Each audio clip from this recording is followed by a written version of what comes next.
I always say that? I always fucking say that. No, I always say that. I always say that. Yeah, like I said, ain't nothing to it but to do it. What's up, y'all? We ain't cooking with Curse tonight. We are looking at some weird shit. We basically gonna react to a few videos I've handpicked. It's awesome. It's awesome. What's up, y'all? How you guys doing? Hope you guys are enjoying your Wednesdays. Your Wednesday. There's only one Wednesday. Hold on. Hold on. Hold on.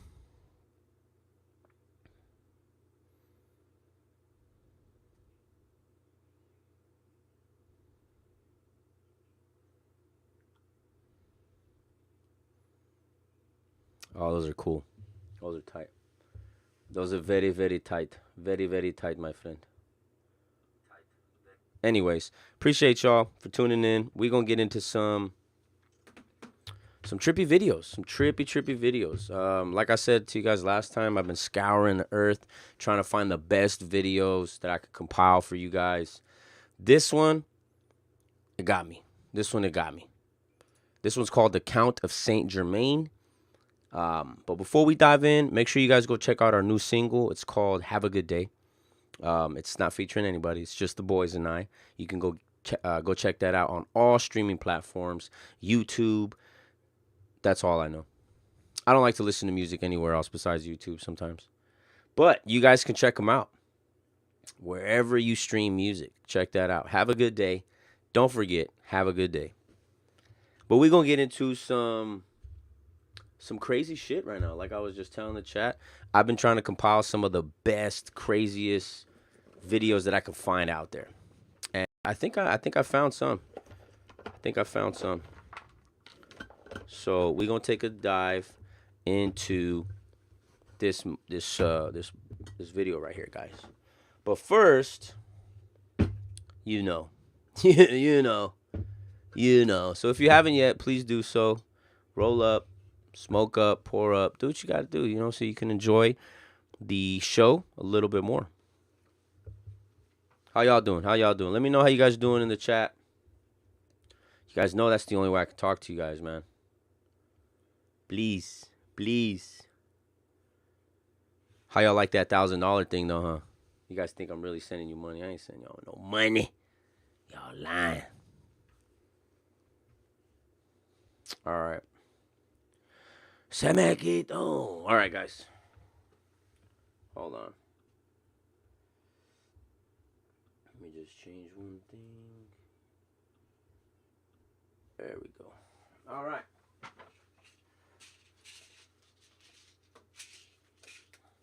We got waters for the stream, because water's good for you. I have to find my lighter. There you are. We got it. Guys. I have to kind of be quiet. My wife's sleeping. Oh, she's almost sleeping.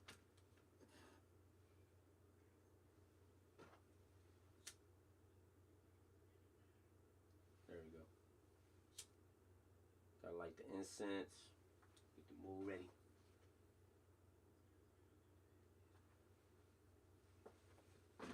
All right, guys. We getting live. Take some of my doobies. Se me quitó.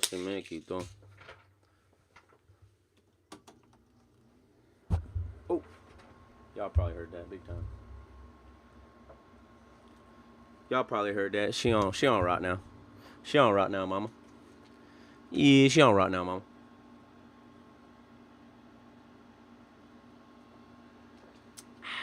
All right, let's dive into it, guys. This is an interesting one.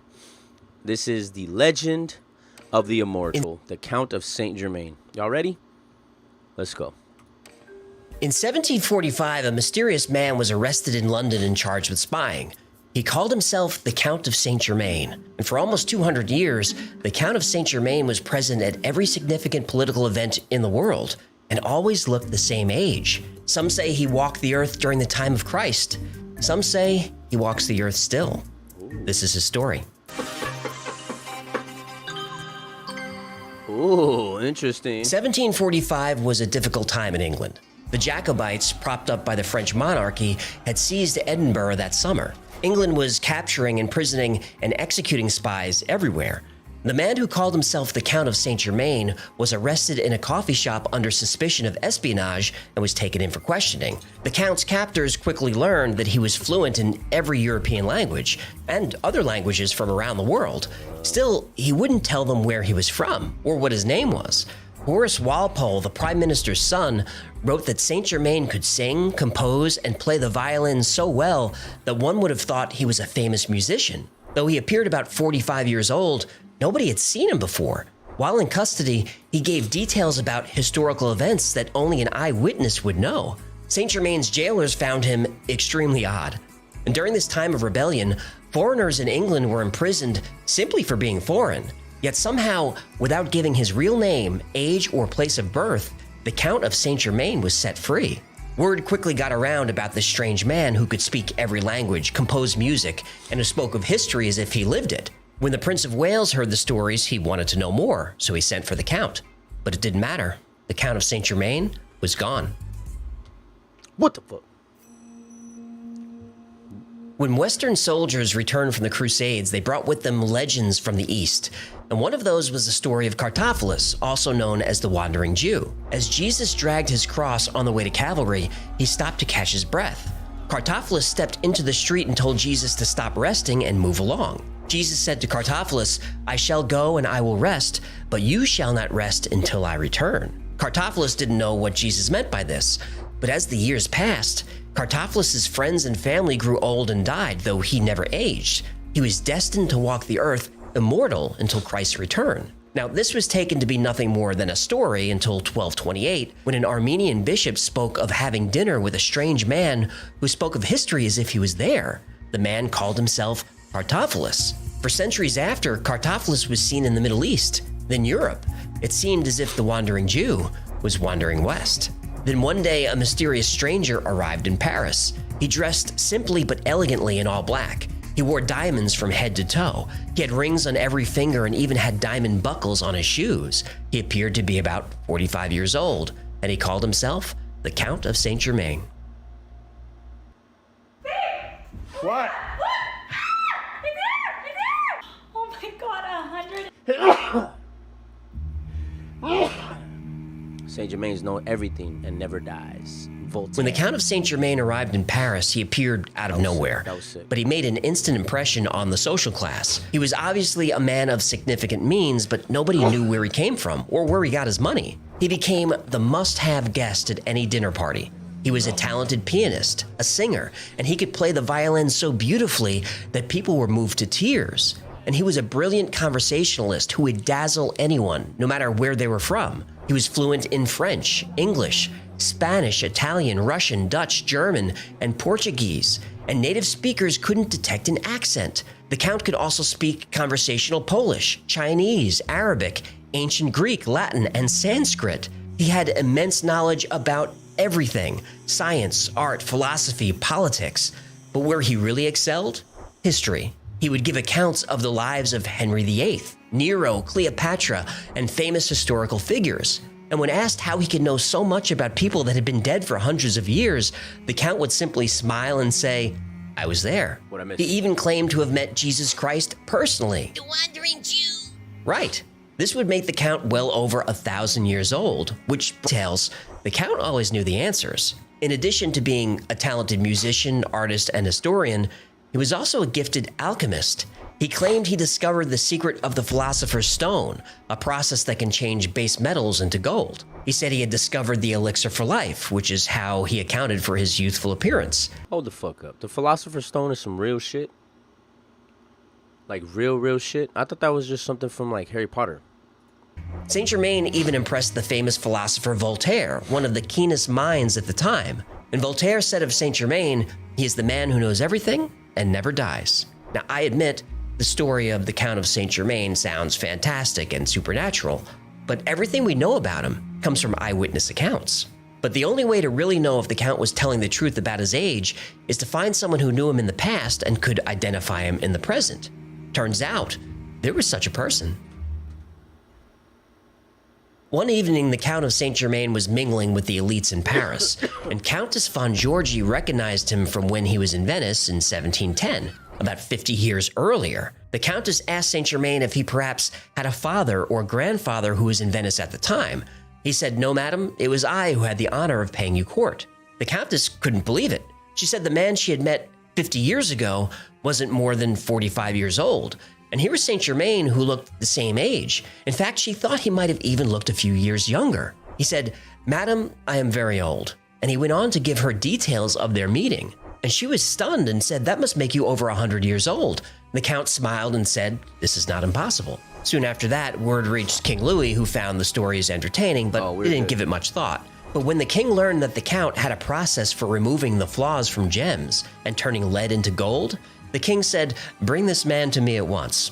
The Count of Saint-Germain accepted the king's invitation and immediately left for the palace at Versailles. As a conversationalist, he is unequaled. When the Count of Saint-Germain arrived at the royal palace in Versailles, he was an instant sensation. Casanova himself wrote about their first meeting. He said the Count of Saint-Germain was a scholar, linguist, musician, and chemist, and as a conversationalist was unequaled. And Casanova noted the Count never ate. He would sip mineral water and occasionally drink herbal tea, but he never saw him consume food of any kind. He's a vampire. Well, that's one of the theories. The Count had traveled to the palace with an assortment of equipment and substances that he used for his alchemy experiments. He created makeup and special face wash for the ladies of the court, which they swore made them look years younger. And he told the king of a process he invented for colors and dyes that would increase the value of French fabrics. But the king wasn't interested in fabric. He wanted to know about the Count's abilities with precious stones. The Count said he had just spent 5 years with the Shah of Persia, who taught him an ancient and closely guarded technique for removing flaws from diamonds, and even creating larger diamonds by melting smaller ones together. Now, the king was skeptical at this claim, to which the Count replied, "Your Majesty, I have witnessed Christ turn water into wine. Diamonds are a mere trifle." The king proposed a test. King Louis had a diamond that was valued at 6,000 francs, but without its flaw, it would be worth 10,000 francs or more. The Count said he could remove the flaw in a month. A month later, he returned with the diamond, flawless. King Louis's jeweler examined it and valued the stone at 9,600 francs. The king was impressed and set the Count up with his own laboratory right there in the palace. The Count of Saint-Germain became a fixture at Versailles. For the next couple of years, the Count worked all day in his private lab and spent all night dazzling the king's guests. But one day, the king went to pay the Count a visit, and once again, the Count of Saint-Germain was gone. I don't know if he's 1,000 years old. I only have known him for... Throughout the 18th century, the Count of Saint-Germain would pop up all over the world. He was seen by Sir Robert Clive in India. He was at The Hague trying to broker peace between Prussia and Austria. Anton Mesmer, namesake of the word mesmerize, received the Count when Mesmer was a young physicist in Germany. He said Saint-Germain possessed a vast understanding of the workings of the human mind and had been directly responsible for teaching Mesmer the art of hypnosis. Some say this was how the Count was able to talk his way out of the English prison. Jedi mind trick? Yup. I'm not the Count you're looking for. You're not the Count we're looking for. Move along. Move along. Move along. Move along. The Count was in Russia and helped bring Catherine the Great to the throne. He was in Holland attempting to end the 7 Years' War. He met up with Casanova again in the north of France, where he, according to Casanova's own memoirs, turned a pocket coin into gold. In all of these accounts, Saint-Germain appears 45 years old. After the death of Louis XV, the Count of Saint-Germain suddenly reappeared at Versailles, and he warned King Louis XVI and Marie Antoinette of the coming revolution. He said a giant conspiracy would disrupt the entire nation, and the king was in danger. Now, the royal couple dismissed him, but in her memoirs, Marie Antoinette wrote that she wished she had taken the Count more seriously. In the summer of 1776, the Second Continental Congress gathered in Philadelphia to sign the Declaration of Independence, but the meeting wasn't going smoothly. Some delegates feared war with England, the most powerful country on the planet. Then, just as talks were breaking down, a voice thundered from the back of the room and gave a rousing speech about courage, commitment, and freedom. Inspired by these words, the delegates immediately rushed forward. John Hancock had barely finished signing when another took up his quill. America would be free. When the men looked up to thank this gentleman, he was gone. His name was never recorded, and though the room was locked and guarded, he was able to enter and leave without anyone seeing him. All that's known is that he was a man of average height and build, dressed all in black, about who 45 appeared years old. about 45 years old. In 1779, Saint Germain befriended Prince Charles of Germany and spent the next 5 years as a guest in the prince's castle. Then, on February 27th, 1784, the Count of Saint Germain died of pneumonia. He was laid to rest at a local church, and his funeral service was attended by many of the people whose lives the Count had affected. Oh, that's it? But in 1785, a year after his death, the Count of Saint Germain had returned. Ooh, mama! Oh, what the fuck is this?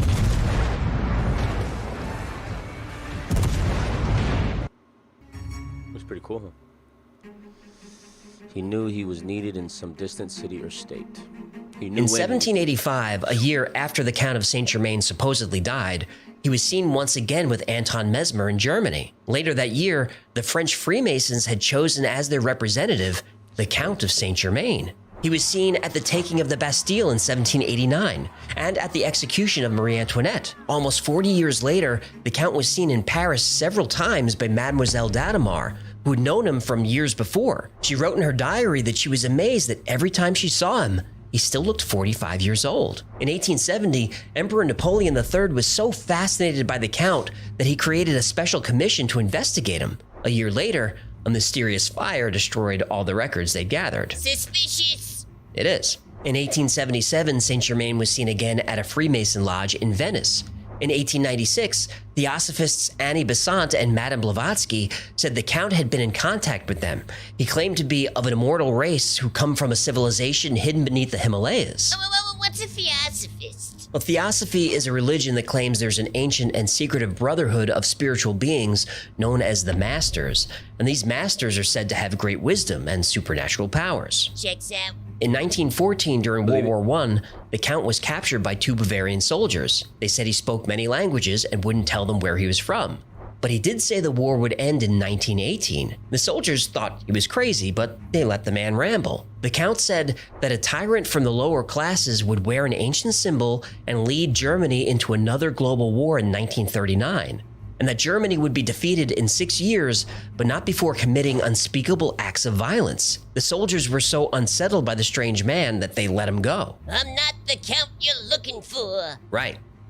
In 1930, Guy Ballard met the Count of Saint Germain on Mount Shasta in California, and Ballard claimed Saint Germain was one of several ascended masters like Jesus Christ. And Ballard formed an entire religion called the I Am Activity movement around Saint Germain's teachings.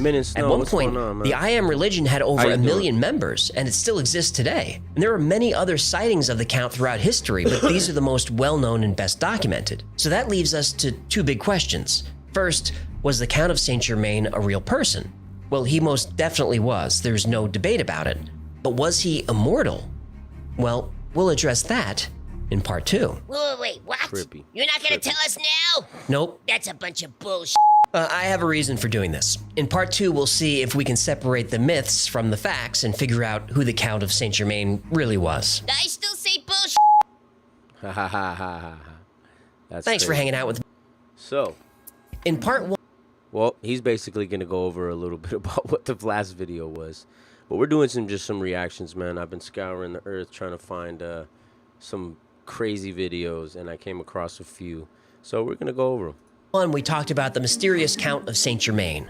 He's been called a prophet, a sorcerer, and an immortal. He's been spotted all over the world for 1,000 years. Some say, and even the Count himself said, that he was Cartophilus, the legendary wandering Jew cursed by Jesus with immortality. The Count of Saint Germain advised kings, queens, and emperors. He was present at every significant event in European history, and even was an important contributor to America's struggle for independence. He spoke a dozen languages fluently. He played piano and violin like a virtuoso. He was an expert in art, science, politics, philosophy, and history. He left an impression on everyone he met. But today, we'll see if we can separate the man from the myth. smoke up, though, man. I'm about to take another hit. In paranormal history, there isn't a more fascinating figure than the Count of Saint Germain, and there are countless stories about him spanning hundreds of years. But how many of these stories are true? Every story about the Count has him fluent in a dozen languages, and speaks so well that he fools native speakers. This isn't accurate. In historical records, the first we hear about Saint Germain is his arrest in 1745 for being a spy. But the quote is never printed in full. When English authorities arrested Saint Germain, they said he spoke Spanish and Portuguese like a native speaker, and he was fluent in Italian and spoke French with a Piedmont accent. He spoke in broken English, enough to get by, but nowhere near fluent. Yeah. They assumed he was from Spain or bro. Portugal. Now, it is Just true that King streaming, man. Louis Been was trying to very step it taken up. with him. But King Louis was not a deep thinker. The king's chief advisors considered Saint Germain. Yeah, man, but just been trying to step it up, man. We've been trying to stream a little bit more. Curson's been out. He's been busy moving, so me and the other guy, we've been just do what it do, you know? But other than that, man, we've been good. Family's been good. Health is good. The weight's even better, you know? So we got to get that back down. But yeah, we're going to dive into this video. It's only an 8-minute video. And I don't know. What do we think? Some more reactions? Germain an Some more arrogant reactions? imposter. And the king's game a doctor little said bit. he What was you a think, quack. B? And the count disappeared from France for several years, not because of some spiritual mission, but because the king's chief minister ordered his arrest, so he fled the country. When Saint Germain turned Casanova's coin into gold, it wasn't through a chemical process, it was sleight of hand. Something that irritated Casanova. And Casanova met him a few times and said he was brilliant, but Casanova also said the Count was a con man, a spy, or both. When Saint Germain fixed the king's diamond, the diamond the Count brought back was of a different cut and slightly larger. Saint Germain said the diamond becoming larger was part of the process. He had an answer for everything. Everything. Madame Pompadour, the king's chief mistress, was very familiar with precious stones, and she looked through a box of the Count's gems, laughed, and said they were fake. She did say they were very pretty, but still fake. Now, yes, Voltaire did say that the Count of Saint Germain is the man who knows everything and never dies. I've seen this quoted a million times. But what's rarely said is, Voltaire was being sarcastic. He was pretty much saying, oh yeah, that guy. Now, the story about the Countess who recognizes him from 50 years ago, that happened, but the entire story isn't often told. The Countess, who was almost 90, was senile, and everybody knew this. Even Saint Germain said so. When the Countess thought she met Saint Germain years earlier, she simply made a mistake and set a legend in motion. Oh, what about him meeting Jesus and all that? Right. Those stories got started because an English comedian named Millard Gower started impersonating Saint Germain as a part of his act. And every time Gower performed, the stories got crazier. Wait, so this guy's a legend because some comic was doing a bit? Yep. Remember, the Count's last stop was the castle of Prince Edward in Germany. Yeah. Prince Edward said the Count of Saint all Germain was a bullshit. small, gray-haired, elderly man, not a chatty 45-year-old. And when Saint Germain died in 1784, Allegedly. his death was witnessed, and his belongings were meticulously documented. There were no diamonds, no elixirs, and the only money to his name was about 80 Reich dollars. Ooh, how many millions is that? It's about $100. Oh. When Theosophist Madame Blavatsky said she had Saint Germain's secret documents, she actually had a copy of a memoir written a few years earlier.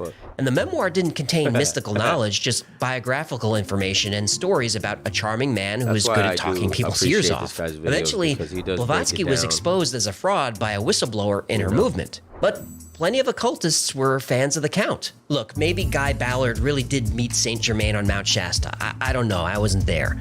But I do know that Ballard plagiarized a lot of his material from science fiction books and was found guilty of fraud, so you be the judge. So do we know who he really was? Maybe. It's George Bush. Albion Online is a sandbox MMORPG in which you write your own story. The Count of Saint Germain is said to be from everywhere. Some say he was a high priest from Atlantis, or he was a prophet from the Middle East. He's said to be Merlin the Wizard, Plato, St. Alban, Christopher Columbus, one of the last Templar knights. People claim that Roger Bacon was the Count. Then they claimed Francis Bacon was the Count. Well, what about Kevin Bacon? I wouldn't be surprised. Kevin Bacon's been around a long time. Now, on his deathbed, the Count of Saint Germain confessed that he was the son of Francis Rákóczi II, Prince of Transylvania, and he was 88 years old. To avoid being a political target, he was sent to Italy to study with the last of the Medicis. Now, this would explain his wealth, his excellent education, and why he spoke so many languages. But still, if this story were true, he would have been almost 70 years old when he was at Versailles, not 45, and his father, Prince Francis, would have been 15 years old when the Count was born. Not impossible, not likely. Another theory is that Saint Germain was an Alsatian Jew named Simon Wolf, born around 1700, and he hid his identity to avoid religious persecution. Others say he was a Spanish Jesuit named Aymar. His true title was the Marquis de Betmar from Portugal. This explains why his Spanish and Portuguese sounded so perfect. None other than P.T. Barnum took an interest in the Count and did his own research. And nobody knows a good scammer better than Barnum. Using Barnum's research and the research from other historians, I think the best theory is that Saint Germain was the son of an Italian princess. The princess had an illicit affair with an Italian tax collector. When the Count was a child, he was separated from his mother. He was given a world-class education, a lump sum of money, and instructions to hide his true identity. This theory suggests he was born around 1690 in a region of Italy called San Germano. What does San Germano mean in English? Saint Germain. Yeah, I should have put that together myself. San Germano is on the northern border of Italy and Switzerland. Directly to the west is France. And this region is called Piedmont. That so-called unidentifiable accent he spoke with, native speakers identified his accent as distinctly Piedmont, something that's been documented. And if he had been born in this area, he would have grown up speaking French, Italian, and German interchangeably. The jump to speaking Spanish and Portuguese from there isn't difficult. And if you're fluent in French and German, English would come pretty easily too. But still, these are just theories. Nobody except the Count himself knew his true origin. He enjoyed the mystery that surrounded him, so he fed into his own myth wherever he could. He was a legend, yes, but a legendary con man. He never stole from anyone, but he was perfectly happy to live rent-free in castles, palaces, and lavish apartments all over Europe. The Count was a brilliant man who used his charm and intellect to befriend wealthy, influential people to support his lifestyle. Eventually, his charm and money ran out, and he died virtually penniless. Even in the face of all this evidence, many people still believe he is an immortal who walks the earth to this day. I don't, but the legend of the Count of Saint Germain is such a good one, I want to be wrong. But I can tell you this for certain. If I'm ever sitting on a quiet mountain and approached by a mysterious man who claims to be the Count of Saint Germain, I'll be skeptical. But still, I'm going to listen to what that man has to say, because you never know. Thanks for hanging out with us today. That boy got some funky beats, bro. Funky beats. There was one more I wanted to go through with you guys, and then after, what y'all think? You want to see me play some Hogwarts? Yeah, y'all want to see me play Hogwarts, huh? I was talking with my father-in-law about this. Y'all ever hear about the Denver airports? Excuse me. The big Denver airport. It's pretty crazy shit about it.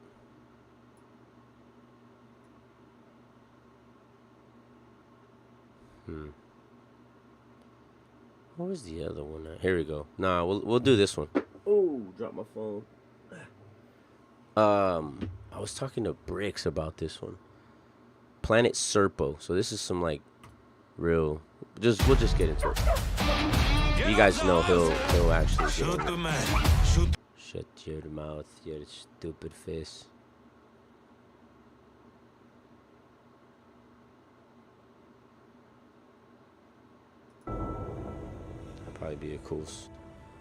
That'd probably be a really cool movie.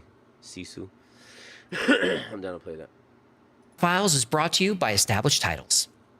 Shout out to Established Titles. What if you were offered the opportunity to visit another planet? You'd get to experience the culture of an alien race, explore a new world, see and use technology that's 5,000 years ahead of ours. Would you do it? Hell yeah. Well, before you answer, there are a few catches. Wait a minute. You'll be gone at least 10 years. And when you return to Earth, all evidence of your existence will be erased. You have to start a new life with a new identity, forbidden to tell anyone about what you experienced. Now would you do it? Well, in 1965, 12 astronauts were sent to an alien planet as part of a human-alien exchange program. 13 years later, they returned home. Well, most of them did. The mission commander wrote a 3,000-page report of everything the team experienced. First alien contact, the 40-light-year trip to the alien world, and everything that happened on the planet. This is the true story of Project Serpo. Project Serpito. When Colonel McKeever of the United States Air Force arrived at Fort Leavenworth, he was excited, but he didn't have much information. All he knew is that he was selected from hundreds of candidates to command the most important space mission in the history of the human race. That's quite a description. Naturally, he asked for details about the mission, but was told he would be briefed during training. McKeever did know the mission was going to be long, 10 years, plus almost a year for training and another year in quarantine at the end of the mission. So 12 years away from home. It was 1965, so he wouldn't be back until the late 70s. Now, for most people, this would be difficult, but McKeever had no relatives, no wife, no kids, and very few friends. His life was the Air Force. As far as he was concerned, he could leave for 12 years or 20. It was all the same to him. And that was a good thing because another condition of the mission is that he was to be sheep-dipped. Sheep-dipped? Well, sheep-dipped is an intelligence term used to describe identities that are made to disappear. All records, military, civilian, school records, Social Security, DMV, IRS, it's like you never existed. No, I wouldn't mind disappearing from the IRS. I understand that. Taxes are theft! Colonel McKeever parked his car and was met by a young military police officer. After exchanging salutes, they walked in silence to an office building at the edge of the base. The outside of the building was nondescript, painted that gray, green, beige color that the military used for everything. The inside of the building was very different, though. As a colonel, McKeever had been in plenty of secure buildings, but nothing like this. Metal detectors, cameras everywhere, armed guards posted in every hallway. McKeever's escort motioned to an elevator. McKeever asked, "You're not coming with me?" The young man said no, he didn't have clearance. He saluted and the elevator doors closed. McKeever felt the elevator taking him several stories down. He noticed there were no buttons in the elevator, no indication of the number of floors. The elevator doors opened and another young man was waiting. McKeever noticed his badge said Air Force Office of Special Investigations. As far as Colonel McKeever knew, OSI was a law enforcement agency. He had no idea what they would be doing here, but he knew not to ask. McKeever entered the briefing room, which looked like a classroom. There were 11 people seated. He saw 2 Army uniforms, 2 Navy, and the rest were Air Force. At the front of the room was another Air Force colonel that McKeever didn't recognize, who told him to take a seat. The other colonel said to the group, "What I'm about to show you is classified beyond top secret. There are fewer than 60 people in the world who know this information. If you repeat what you learn here today, you'll be charged with treason. Understood?" The group nodded slowly, clearly aware of the weight of the situation. The colonel pulled down a screen and called to someone to get the lights. On the screen, a black and white film began to play. The first few seconds were the typical warnings about unauthorized viewing and other disclaimers that Colonel McKeever had seen 1,000 times. The footage showed what appeared to be the desert at night, though it was hard to tell. The footage seemed to be 20 years old. Then a title came on the screen that McKeever didn't expect. It read, Roswell, New Mexico, 1947, First Contact. Roswell. The film Roswell. lasted Y'all know about an Roswell? hour and left everyone in the room stunned. They had heard of Roswell and the supposed UFO crash. The Air Force said it was a weather balloon, and that explanation was good enough for McKeever. The film explained that the UFO crash in Roswell did happen, though technically the crash was in Corona, New Mexico. And 2 years later, in 1949, another UFO crashed nearby. Now, this was something McKeever didn't know. And there was footage of the Roswell recovery. At first, it was difficult to understand what he was looking at. It was clearly metal wreckage, but it could have been a plane for all McKeever knew. Then he saw it. Hiding behind a rock was an alien. It looked like aliens look in science fiction movies. Short, pale skin, large head with huge black eyes, small nose and mouth. The military called this creature Extraterrestrial Biological Entity 1, or EBA-1. EBA-1 was the lone survivor of the crash. 5 other alien bodies were taken away. There was also footage of the 1949 crash. It was a similar craft, silver, saucer-shaped, and there were 6 bodies there and no survivors. EBA-1 was taken to the Air Force facility at Los Alamos, and according to the briefing, he stayed there until his death in 1952. The Air Force learned a great deal from EBA-1 in those 5 years. At first, communication was difficult. EBA-1's language was comprised of tones, not words, but through hand gestures and repetition, EBA-1 was able to communicate. He said that his race, which the military called the Ebans, had been visiting Earth for 2,000 years. On this trip, something caused his ship to crash. EBA-1 suspected it was radar, which was a technology his people didn't have. Some equipment was salvaged from EBA-1's craft, specifically a communication device. EBA-1 offered to share this technology if the military would allow him to repair it so he could contact his people. Of course, the military agreed. EBA-1 was able to get the communicator working again and sent several messages but never received a reply. And this could have been due to a number of reasons. EBA-1's home planet, which the military called Serpo, was in the Zeta Reticuli system, almost 40 light years from Earth. The Ebens used wormhole technology to travel and send messages back and forth. After EBA-1 died in 1952, the Air Force tried but was unable to reverse engineer other alien technology. But they did have a working communicator, so the Air Force continued to send messages for years. The persistence paid off. Eventually, they received a reply, and two-way communication between Earth and Serpo continued for a long time. The Ebens even learned to speak broken English. After learning about the crashes, the Ebens wanted their crew's bodies back, but the military, being the military, wanted something in exchange. Now, let me guess. They wanted technology. Yep. But the Ebens said it would be too dangerous to give humans their technology. I could have told them that. So the Ebens suggested a compromise. The military would return the bodies of the alien crew. In exchange, an Eben would come to Earth and assist the US Army, and 12 humans could spend 10 years on planet Serpo. This became known as Project Serpo, though its actual name is Project Crystal Knight. And so began the first intergalactic exchange program in history. Bro, that's what I'm saying. Just hearing that shit. Ow. The training was intense and long, a year. Colonel McKeever thought Special Forces had a difficult training program, but it was nothing like this. There were the usual physical exercises and classroom training. They trained in survival, escape and evasion techniques, weapons, explosives, and intelligence gathering. They also learned about Eben history and Eben biology. But there was aggressive and invasive psychological training and testing. McKeever remembered one unusually difficult exercise designed to test the team's ability to cope with isolation and confined spaces. Team members were buried 7 feet underground, one at a time, in a 7 by 5 foot box for 5 days. No lights, no way to communicate, only a small air hole and food and water. Everybody passed this test, but some people really struggled with it. Oh, come on. 5 by 7 feet is a palace. Grow a pair. During training, McKeever got to know his team. There were scientists, linguists, pilots, 2 doctors, and a security officer. They all received general training and training geared toward their specialty. For example, the pilots were taught how to fly an Eben aircraft. This was surprisingly easy and apparently a lot of fun. The Ebens returned to Earth in 1964 to retrieve the bodies. This happened at Holloman Air Force Base in New Mexico. And there's actually footage of that landing.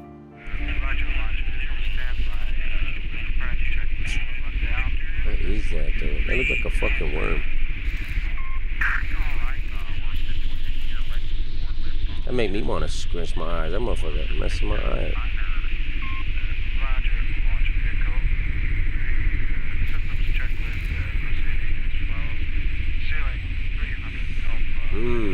About a year later, in July 1965, the team traveled to Groom Lake, near Area 51, for the landing. At 6 a.m., the Eben ship landed. Several Ebens came out to meet the team of 12 and about 16 military officials. The human team was allowed to bring whatever they needed for the stay. They brought 40 tons of gear, including 10 motorcycles and 3 Jeeps. Everything was easily loaded using anti-gravity technology. Now, lucky for us, McKeever was ordered to keep a diary. Okay, we loaded everything and it fits, but we have to transfer all of it to the bigger ship once we get to the rendezvous point. Really excited about this. No reservations by anyone. The training commander asked all members to make a final decision. The team all said go. We go. Interior of EBA craft is big. There are 3 levels. This is different than the one we trained on. I think that was a scout craft. This one is a shuttlecraft. The shuttle flew into a large ship. McKeever wrote that the shuttle base ceiling was about 100 feet high. It would take almost 10 months to get to Serpo. The human team was escorted to the area where they would be spending the next 270 days. Each team member was assigned a small pod, each with a single chair, no seatbelts or harnesses. McKeever was surprised that gravity was consistent. He was expecting to be weightless. Then he saw a light panel change from white to red. He assumed this meant they were moving. His eyes became blurry, the room started to spin, and then he blacked out. The journey was difficult. The human team spent a large part of 10 months sick. They would often become dizzy and sometimes physically ill. During one part of the journey, an Eben gave the humans a cloudy liquid that tasted like chalk. and a cookie or a biscuit that had no taste at all. But when they ate it, they felt better almost instantly. After a while, the human team was allowed to move around the ship. We were able to walk around the ship, but it's so large, it's difficult to understand how such a large ship can move so fast. 633 wants to see the engines. Our guide takes 4 of us to the engine room, or whatever they wish to call the room. It contains large, very large metal containers. They are in a circle, with the ends of each pointing into the center. Many pipes or some type of large tubes connects them. In the center of these containers is a copper-colored coil, or something looking like a coil. There's a bright light being shined from a point above into the center of the coil. We hear a very dull hum, but no major loud sounds. 661 thinks it is a negative matter versus positive matter system. One day, toward the end of the journey, McKeever got out of his pod and asked the assistant commander, team member 203, to round up the team. 203? Yep.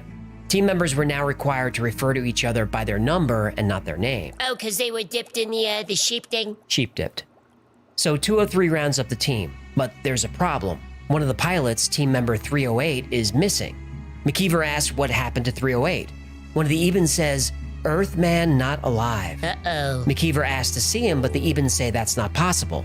The security officer, team member 899, says, "I'm going to get the guns." Part of the gear the human team brought included weapons. They were each issued a rifle, they had handguns, they also had grenades and C4 explosives.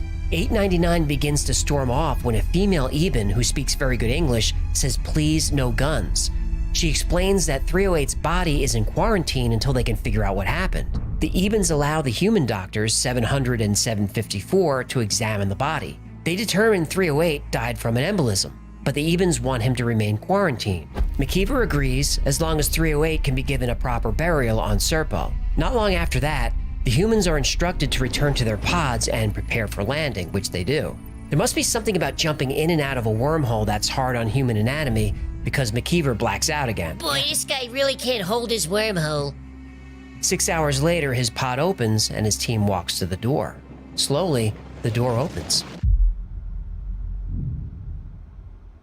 The door opens and bright light washes into the craft.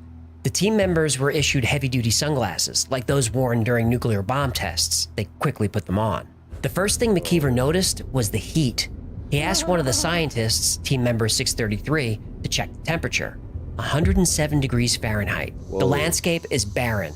There are hills in the distance, but no vegetation. Just soil and rock and blue sky above.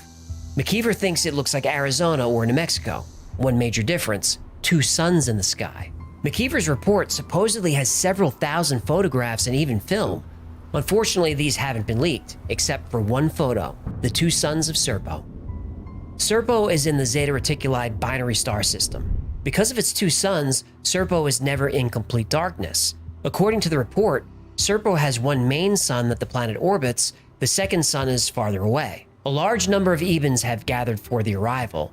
They're all a little over 4 feet tall, and the human team can't really tell them apart unless they're wearing different clothing. A female Eben, who they designate Eba 2, introduces herself as translator and guide. The human team is escorted through an Eben village to where they'll be staying. And for a technologically advanced species, the way the Ebens live appears somewhat primitive. There are only about 650,000 Ebens on the planet who live in small communities. At the center of each community is a large tower about 300 feet high. On top of the tower is what looks like a mirror. The humans learn that this tower is how Ebens tell time. This was a difficult adjustment because the Eben day is 40 hours long, not 24. And with there never being darkness, it was hard to adapt their schedules. Eben families were similar to Earth's, typically a female and a male with 2 children. Families were only allowed to have 2 children, and children were rarely seen. They mature very quickly and are isolated while they're young. The Eben homes were small domes that reminded the team of adobe houses in the Southwest. The humans finally arrive at their accommodations. EBA 2 leads us to a series of huts, looking like adobe-style houses. There are 4. Behind them is an underground room or storage area. It is built into the ground, underground. We have to walk down a ramp. The doors look like military igloos that store our atomic bombs in Earth. All our gear taken off the spaceship is stored there. We walked down into this area. Very large room. Very cool. A lot cooler. We might have to sleep here.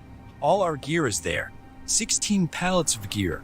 This igloo is made up of something like concrete, but not the same texture. Man, Feels like soft what's rubber, up? but still hard. The floor is made up of the same stuff. What you up to, man? There are lights in the ceiling. How you doing, Looks buddy? like spotlights. They have electricity. Each home was equipped with an electrical device that looks like a small piece of plexiglass. No matter what's connected to it, the device outputs the correct amount of voltage. These devices could power a small handheld radio or an entire home without a problem. Supposedly, one of these devices was recovered from Roswell, but scientists haven't been able to reverse engineer this technology. Allegedly. Right.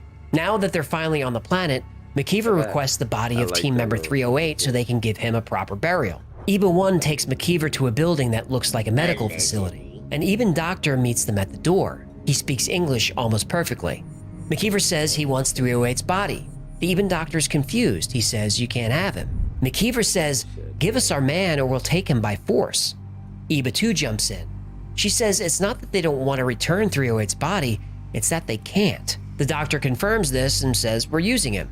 McKeever asks what he means.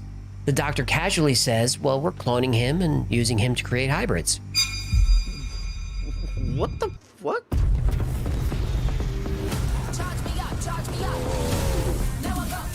Check that out, B.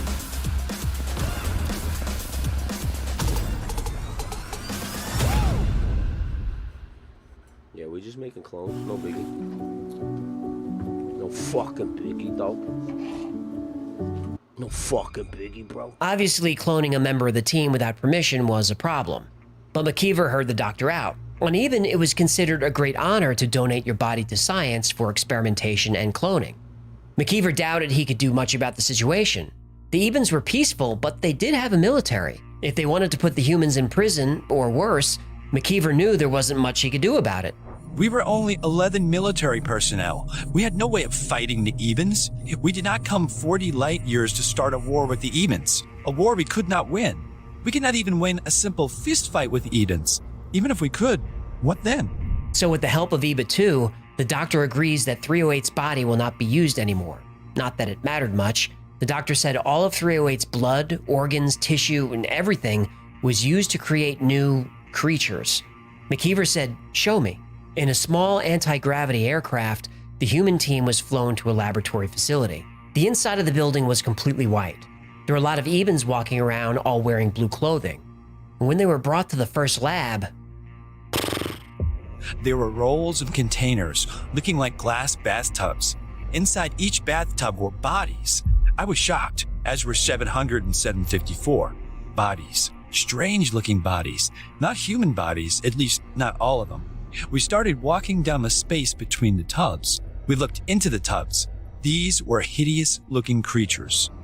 The first creature I see inside the tub looks like a porcupine. It appears to have a tube placed inside of it. The tube leads to a box underneath the tub. The next creature looks like nothing I can compare it to. It has blood-red skin, 2 spots in the middle, maybe eyes, no arms or legs. It had a very strange odor. The next creature was human-like, but the skin was white. Not skin white, the color white. The skin was wrinkled. The head was large with 2 eyes, 2 ears, and a mouth. The neck was very small. The head looked almost as if it sat on the lower torso. The chest was thin, with large bone-like protrusions. The arms were curled with hands, but no thumbs. The legs were also curled with feet, but only 3 toes. I couldn't look at any more creatures. Next, they went to what the doctor called a growing room. Here they used parts of different species, including parts of the dead human, to create new species. EBA-2 said that parts of the blood and other organs are used to mix a substance that's placed inside the bodies. That was all EBA-2 could explain in English. They were breathing. They looked like humans, most of them. 2 of the beings on the end looked like humans with dog heads. These beings were not awake. They were either sleeping or drugged. They finally arrived at a growing chamber that contained an entity that was created using parts of 308's body. I was shocked. This being, with our teammates' blood and cells, looked like a large Eban, but the hands and legs were similar to humans. How could they have grown this being so quick? Obviously, this is well above our intelligence. I saw all I wanted to see. I told the doctor that we would like to leave. EBA-2 saw that I was upset and touched my hand. Instantly, I felt concern. We traveled outside this building, a building that I did not wish to see again. I saw the dark side of this civilization.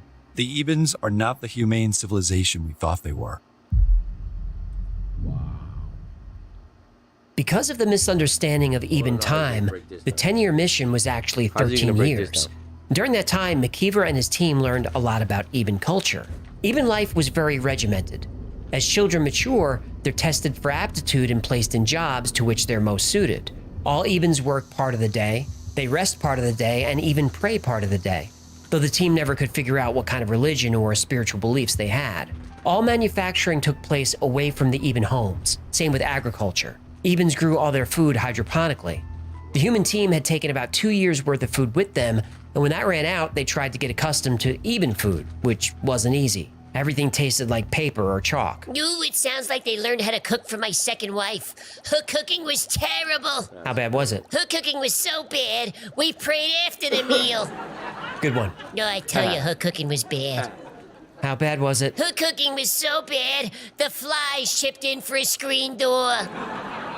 Ooh, her cooking was bad. How bad was it? Her cooking was so bad, I left dental floss in the kitchen and all the roaches hung themselves. I got 1 million of them. Ebens are vegetarian, but the humans wanted meat, and there were animals on the planet. As I mentioned before, the Ebens allowed us to kill the beasts for meat. The meat isn't really bad. $8.99 says it tastes like bear, which I never ate. But Ebens look at us very strange when we eat meat. They allow us to do just about anything we want, and eating meat is something we need for the protein. We use the last of our salt and pepper, which does make eating their food more of a challenge. The Ebens don't have anything similar. They do have an herb, as we call it, something like oregano, which they use. It has a tart taste, but we have developed a taste for it. The Ebens don't use money. All Ebens are required to work their assigned job and contribute to the community. There was a council of governors that controlled every single activity and every minute detail of the Ebens' lives. Food, clothing, furniture, everything is supplied. The Ebens go to a central distribution center and make a request, and we're given anything that they need. You know, I notice every time we do an alien story, they turn out to be hippie communists. Well, maybe it's a better way of life. Oh yeah, better for the people in charge. The humans noticed they were getting a heavy dose of radiation from the two suns, and the heat was unbearable. It was consistently 120 to 130 degrees. Eventually, the humans were allowed to move further north. The climate was much more comfortable there, in the 60s and 70s, and it was actually green. This environment didn't suit the Ebens, but the humans loved it. After 13 years, the mission ended and 8 of the 12 team members returned. 308 died on the way, and a pilot died in a vehicle crash. 2 team members decided to stay on Serpo. When the remaining team members returned to Earth, they were quarantined and debriefed for an entire year. They were given new identities and large cash bonuses. 6 team members retired and 2 returned to active duty. Most of the team developed illnesses due to the high dose of radiation they received on the planet and died pretty young. Colonel McKeever, the last surviving team member, retired to Florida. He passed away in 2002, but he leaves what is perhaps the most important legacy in human history, a 3,000-page report detailing every aspect of traveling to and living on an alien planet.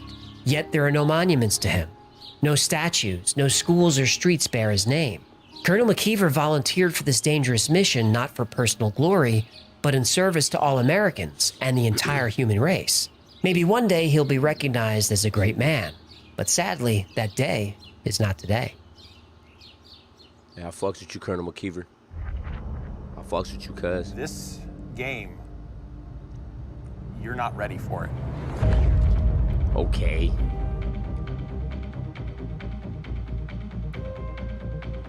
That's pretty big.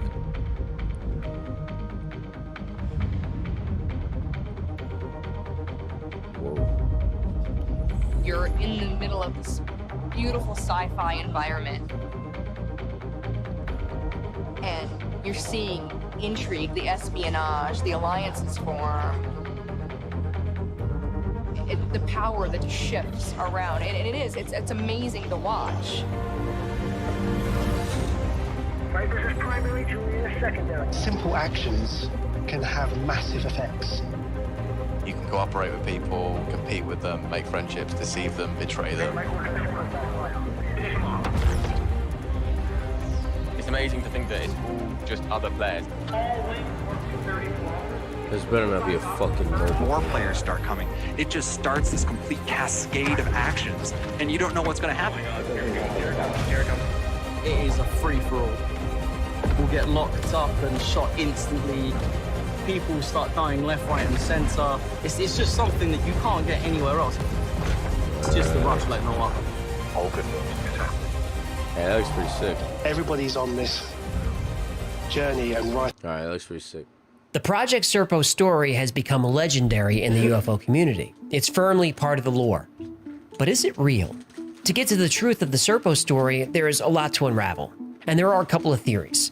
The Project Serpo saga began in November 2005 when someone named Request Anonymous emailed Victor Martinez, who ran a UFO mailing list. Anonymous said he was a retired US government employee who was involved in a special program. Over the next 9 months, he detailed the story you heard today. In the description, I'll link to a PDF of all his emails. It's 130 pages and covers every possible detail you can think of. The anonymous emails caused all kinds of drama. There was infighting, accusations, threats, and even a little bit of blackmail. The fighting all came down to, was Anonymous telling the truth? And if not, who was he and why was he doing this? After some excellent sleuthing from a couple of tech-savvy mailing list members, at least 5 separate email accounts, including Anonymous, were traced back to one man, the infamous Richard Doty. Doty? This guy again? Yep. If you've seen our episodes about Paul Benowitz and Dulce Base, you'll be familiar with the name. Doty was an Air Force intelligence agent who specialized in spreading UFO disinformation. He specifically targeted Paul Benowitz, an Albuquerque businessman who thought he was intercepting messages from aliens. Doty also used respected UFO researchers like Bill Moore to spread disinformation throughout the entire UFO community. 5 different accounts, including Doty's, were emailing from the same internet provider from the same neighborhood in New Mexico. Now, to be fair to Doty, he admits to being part of the disinformation campaign, but he also says that almost everything in the campaign was true. Roswell, abductions, underground bases, and even the Project Serpo intergalactic exchange program. He said everything happened. When confronted about the IP address issue, he got very angry and said that he could spoof any IP address he wanted to. Well, if that's true, why didn't he? Because, in my opinion, before Doty was exposed, Doty didn't realize email headers contained IP addresses, nor did he know that IPs could be spoofed. Eventually, the Serpo story exposed what was called the Team of 5. Christopher Green, Harold Putoff, Richard C. Doty, Victor Martinez, and Bill Ryan. Several of them worked for the CIA and military intelligence. All of them contributed to the Serpo lore in some way. But did they create the lore? Probably not.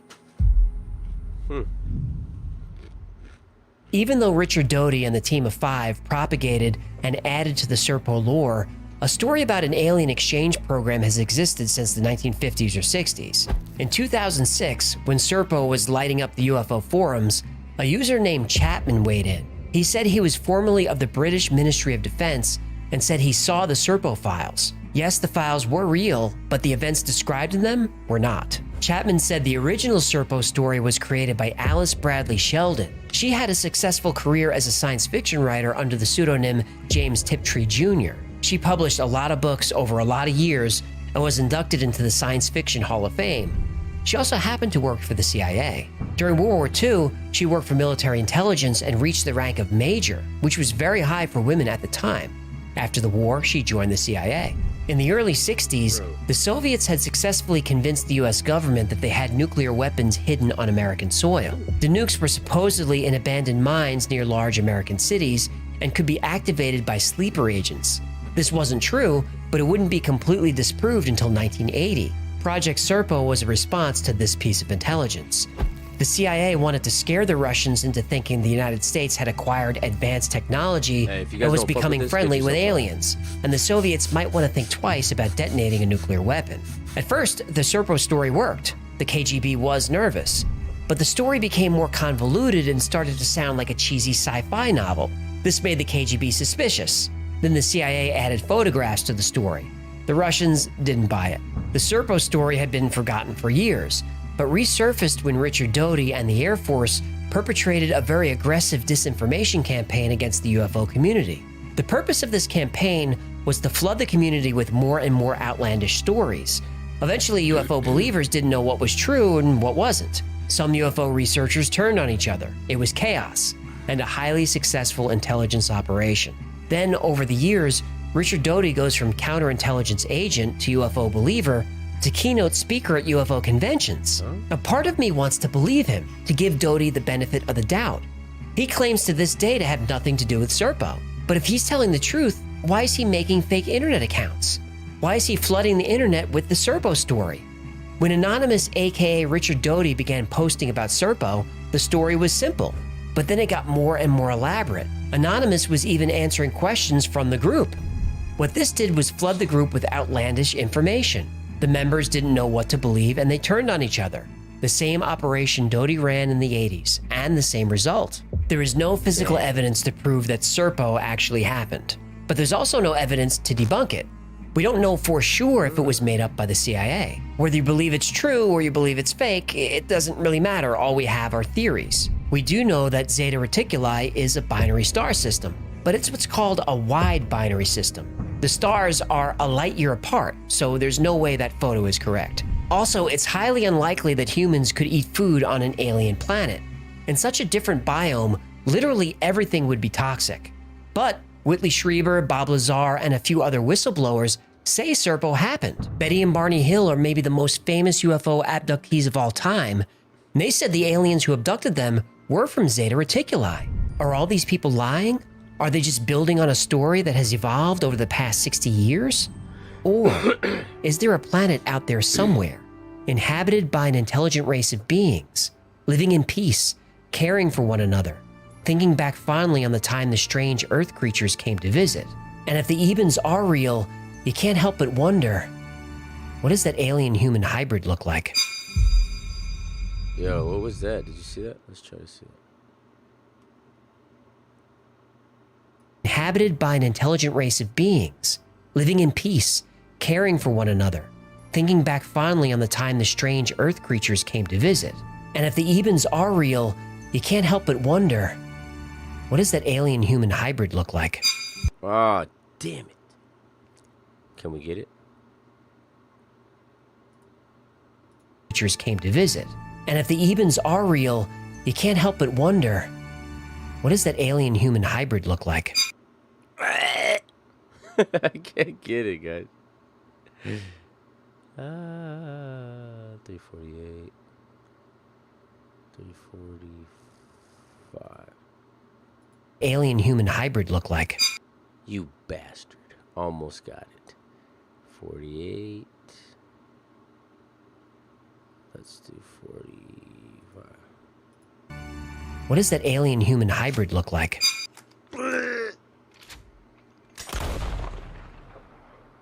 I'm sure you guys can hear that.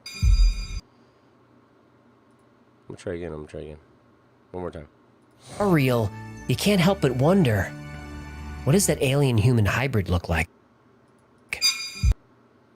I'm gonna get it, guys. I'm gonna fucking get it. Alien-human hybrid look like? Ooh, got it. Got it. Got it. Well, that's that, guys. Is it gonna pop up? Let me see what it does when I do this.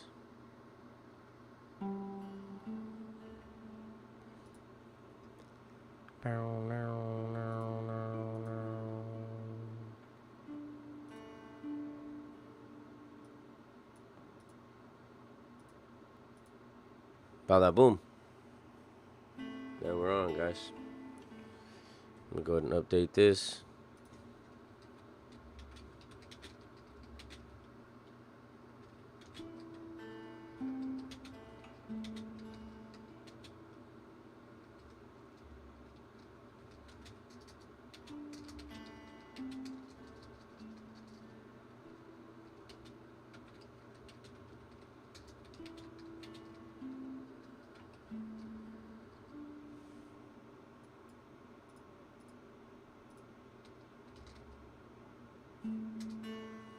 There ain't no Red Dead Redemption on here. That's crazy, cuz.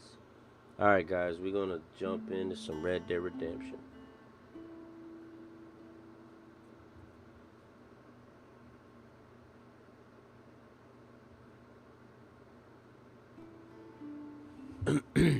Alright. We're gonna actually do the story. Let's do this, guys.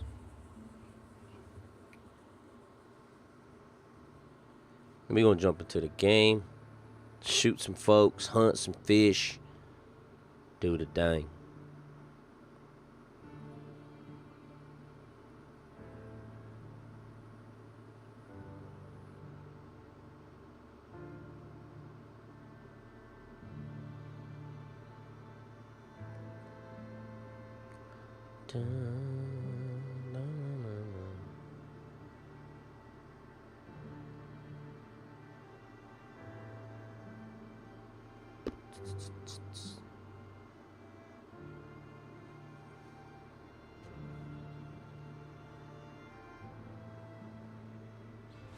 It's just so like peaceful and shit, huh?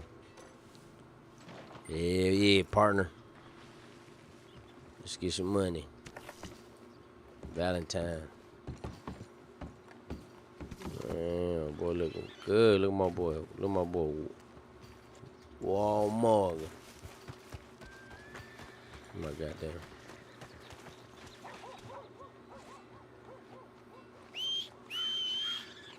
My goddamn horse at. Where my goddamn horse at?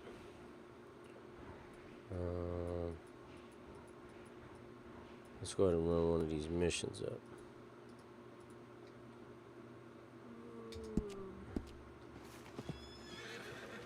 It's my little horsey right here. Okay, boy. Okay, boy. Oh, I would have kicked that fool. You okay, boy? You okay, boy? Let's run this Jeep.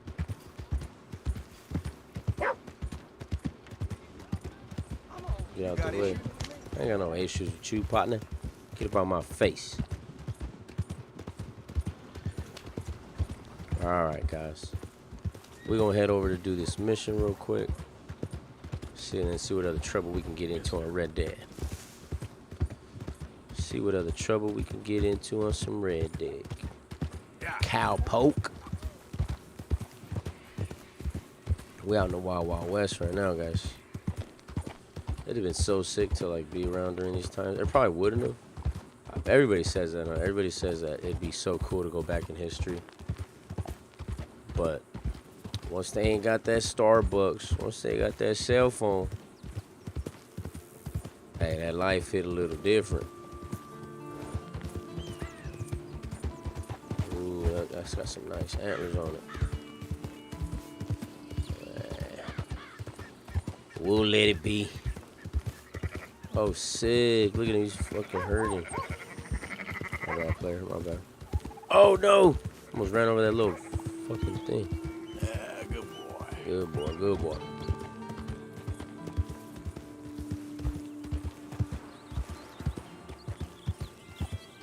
Just gotta go up to the camp right here. Who's that? Man, it's me, cuz. Trust it. What does red mean?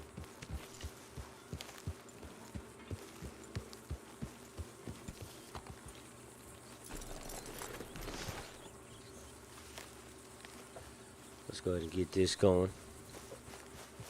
Run my ass over here.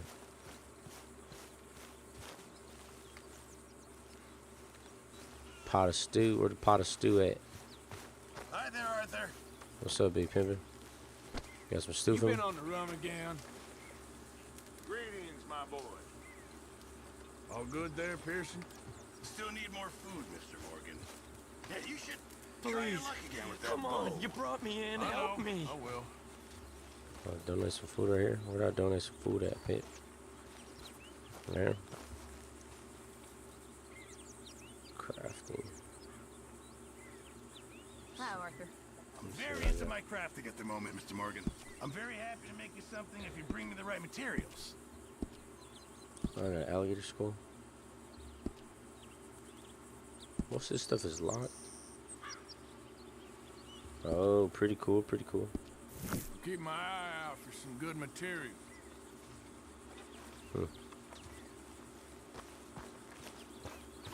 What's up, Jebediah Baziah? What this fool want? Let's see what this fool want over here.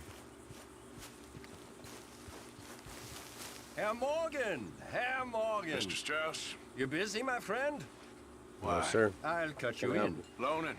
Already? Cheers. You know how it is. People is happy to borrow off someone like me, but more enthusiastic paying back to someone like you. Of course. Who are they? Let me see. Chick Matthews works at Guthrie Farm. He's a hand, I believe. Mr. Roble, the small holder at Painted Sky, runs the operations there, badly. Miss Lily Millet is a ranch maid up at Emerald Ranch. And here was me believing Dutch's bluster about us helping folk. It's legal work, Mr. Morgan. Debtors belong in prison. We are doing them a favor. I'll make sure they see it in them terms. Put the debts in the deed box and try not to kill them. It's very bad for business. Lily Millet, Roble. I fucked that up. Chick Matthews. Individuals that owe the gang money are marked on the map with LS. Seek out the debtors and recover the money.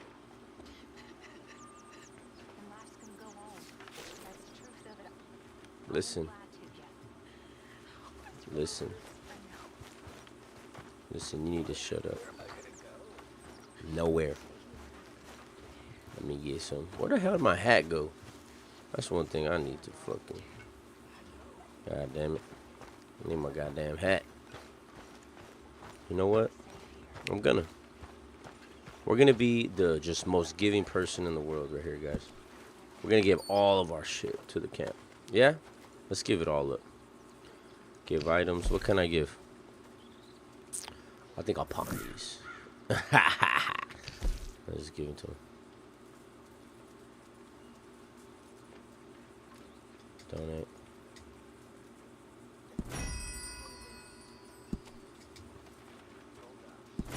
Let's just donate them, cuz.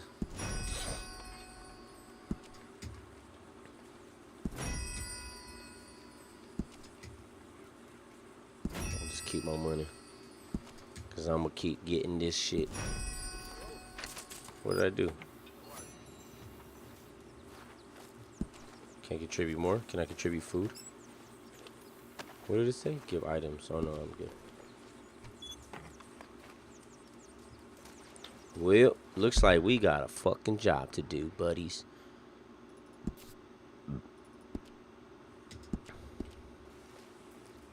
Let's fucking do it. I'm in camp. Can't do it, it said. Hell yeah. Is it ready? You seem chipper.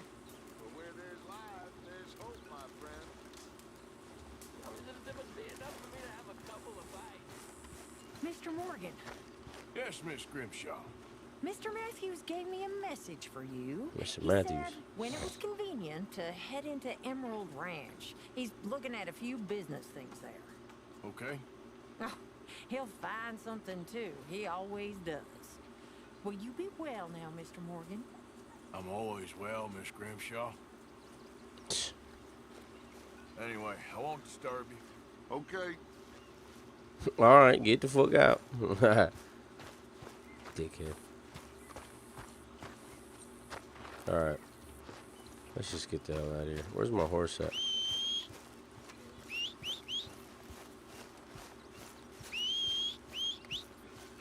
Straight banging on him. Bring your ass, Charlie.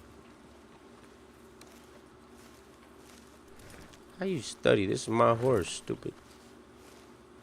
I was about to say. Brush the door. Brush the horsey. Let's take care of the horsey real quick. Okay? Let's go and feed the little butter. Feed the little butter. Eat some food. Yes, sir. Yes, sir. Gotta give it a little patty pat.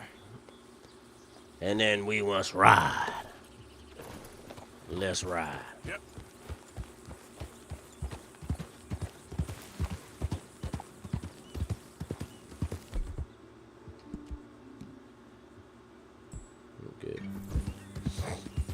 All right, let's enjoy the scenery for a little bit, guys. Look at this beautiful, beautiful place. So amazing. So amazing. You're like, where's the fucking Jack in the Box at? I deadass think that's how people would be, man. I deadass think that's how people would be, bro. What's this fool's talking about right here? I like when I roll up on strangers. Well, hey there, partner. Come take a look at this. I will. Look at this. I'm about to fucking just blow a hole in your head, homie. Nah, you know what? I'm gonna get off. Nature's gift to us all. I'm gonna get off, cuz. Focuses the mind like nothing else. Whatever you say. Well, I say, why buy it off the shelves when you can make your own? Right. Well, plenty left here if you're interested. I'd best keep moving. Well, shit. Thanks, I guess. Oh, nice. Tobacco. That's sick. I'll pick some of this. Nice. That guy's that guy was a sweetheart. Just gave me some. Just gave me some of the freaking nicest tobacco this part of the Mississippi. All right, boy. Let's roll. Yeah. Let's get it. Let's get her dunsies.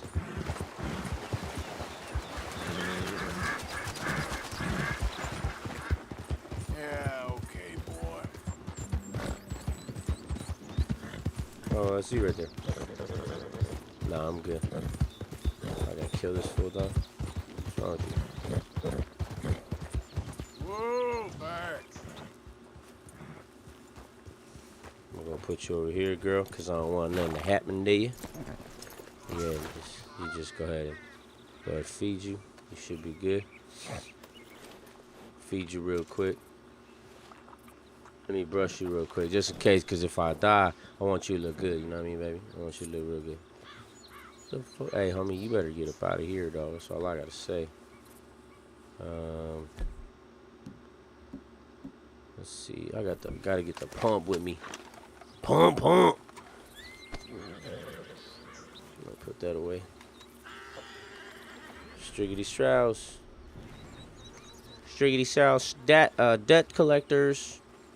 Wow, I'm a debt collector. This is how people used to collect debts back in the day. Who the fuck is hollering like that, bro? Hello? Sir or ma'am. Need you to come out right now.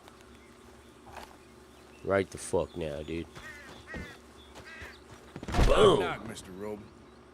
What's up, homie? Przepraszam, co pan robi w moim domu? God damn it. Come on, cuz.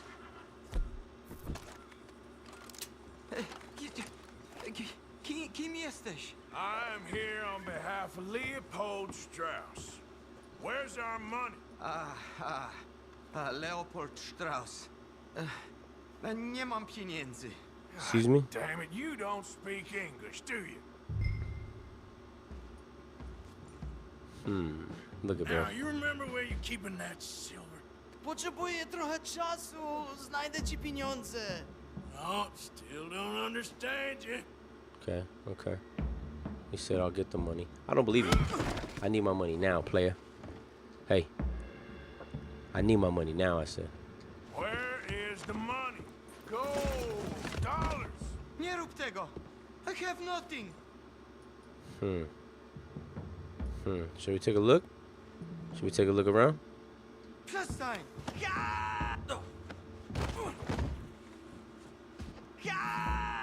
Już nie mam siły. I'm spent. No, Oh yeah, he fucking. Please, no. Don't have money. But I have this. What's up? What you got? Good. It's valuable. It's Warszawa, yes. What's up? I What's up? have your things. Okay? All right, what you want? What you need? I have Anything in here or out there? Yes. What you got behind there? Co? Przepraszam, nie rozumiem. Move aside. Prusakom nie można ufać. Amerykańcom też. Better be something somewhere. What do we have here? Moja obrączka, nie! Just keep ring. quiet. Nothing in that motherfucker. Let's search this shit, dog. I'm looting, homie. I'm gonna take the plate and everything, cuz. Take the plate and everything, cuz. Yes. Taking it all. I'll blow a hole in your head. Hey! Don't move. I'll blow The longer I look, the madder I get. I'll blow a hole in your head, son. Don't mess with me. Nothing. Can't look right there. You must have come here with something. Let's see. What you got, dog? What you got? Some fine brandy? Oh, yeah? Oh, what is it? Okay, that should about cover things. Yep. Oh, no, you better believe I'm searching through these houses, cuz. Hold on, what's up? Okay. I got for us. Now I'm getting for me. To zabrałeś już prymitywie, idź precz. I'll get it Jestem there. zrujnowany. Go open this Zrujnowany. house real quick, cuz. Go open this crib real quick. I mean, you tripping, dog. Go open. I'm gonna get up in there. I'm taking everything, cuz. Hair pomade, tonic. Shit, it's all mine, cuz. I need to grease my hair up anyway. Yes, sir. Shit, I need to run it up. Run it. I need all that. Open them doors. Cigarettes. Is that all you got, cuz? Some cigarettes? No, I ain't gonna leave the house, bro. No, I ain't gonna take no candy. I don't want no candy. What's this? Shit, you got a chest in here, bro? Hell yeah, some gun oil, coin purse. Yeah, covers a scent lotion.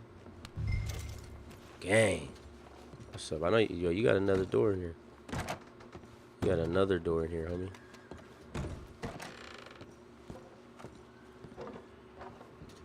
Yo, why is your horse bucking, bro? What'd you do to my horse, eh? I heard you. I'm gonna leave right now. I feel like old dog right now.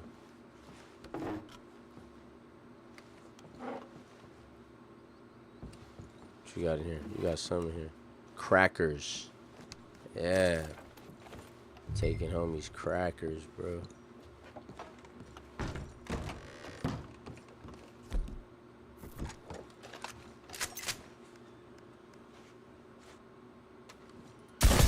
Clean your shit up, Buster.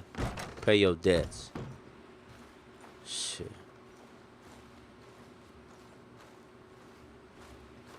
What's wrong with you, cuz? Why you got the horsey up in here just tied up, dog? Why you got a horsey up in here all tripping, homie? Easy there. Whoa, that shit look cool, though. Easy now. Whoa, now. Oh, that's mine. Whoa, now. Easy. Whoa.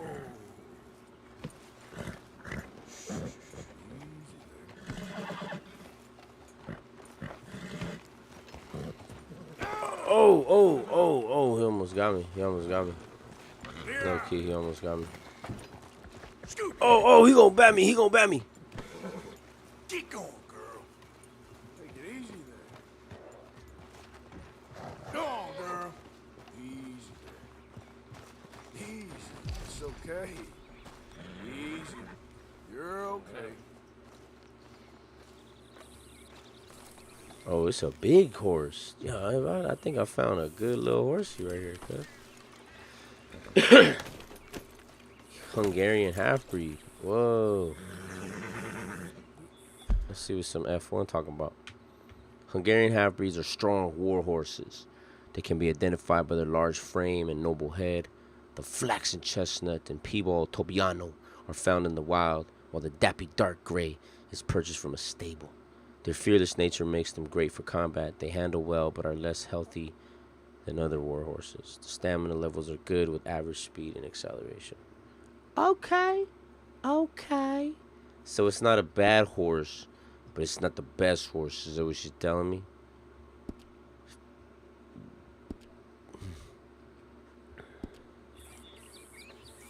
Okay. Well done. Well, I can't leave the other horse, but hey, it was good riding you, bro. If I could search saddlebags, sick. What you got up in here, cuz? Oh, what the? Bro, why you even play with me like that, bro? Oh boy, Pat, you see that shit? Kick the shit out of me, my boy. Easy now. Kick the shit out of me, bro. Whoa. Easy there. Hey, it's okay. That's a good girl. It's okay. It's alright. It's alright. It's alright. It's alright. It's alright. Oh! Whoa, he's gonna kill me. Why doesn't he let me search the damn thing?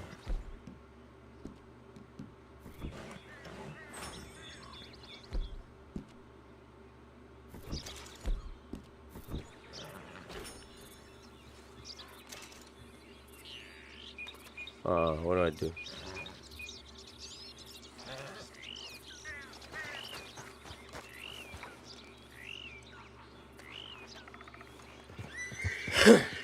Alright, get out of here then. Stupid horse.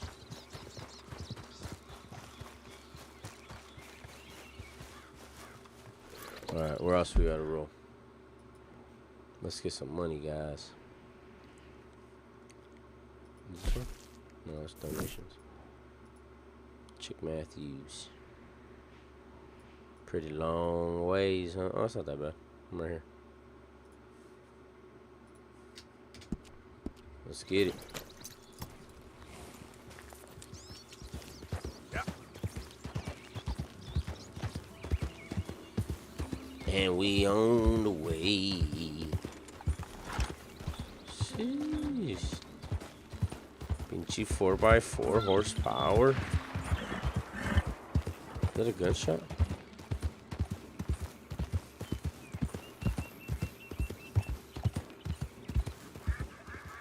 Easy there.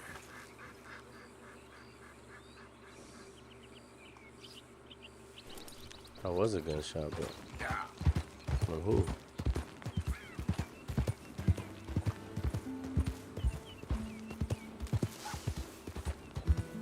All right, let's roll. I just honestly didn't want them to fucking shoot my head. You know what I mean?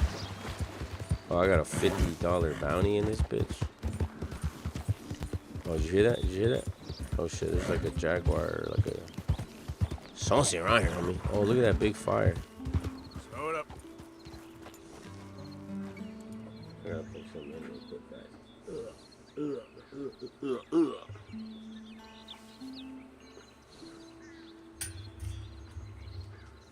we go.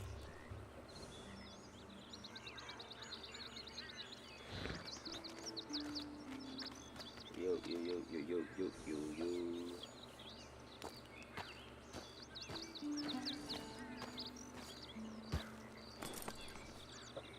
Alright. And we're off. And we're off to see the wizard. Yeah. Oh man, I wish I could play with a controller. I can play with a controller, huh? Yeah, for the sake of my hands. Not having to fucking controls,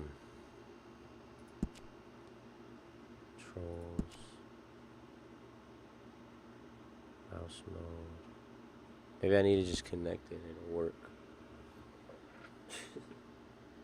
In a perfect world. Let's see.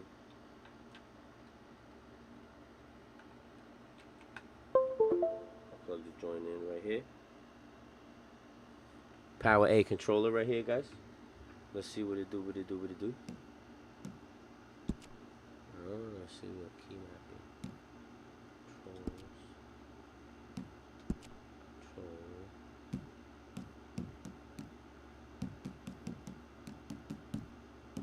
You see how it gets all crazy?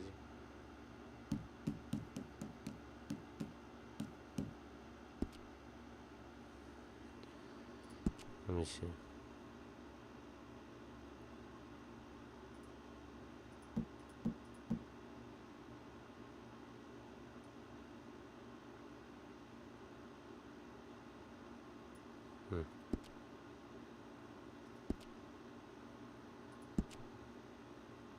General? Nope. Bricks. Help me out. Controls. Controller.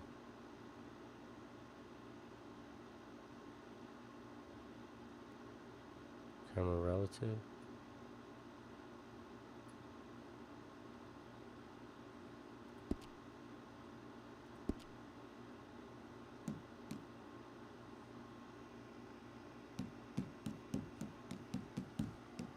You see, like I'm just trying to move.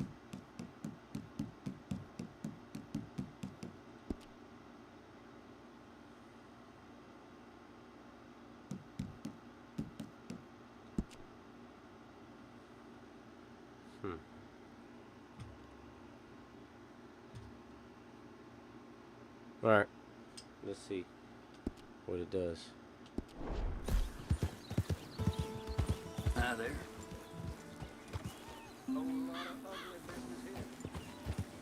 Whoa.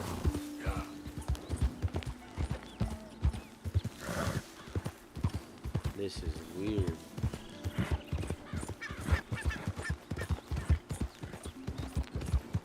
Man. I gotta like keep it in the middle. If I just turn right, it makes me go all the way right. Just turn left once. Whoa. Chill, son, chill.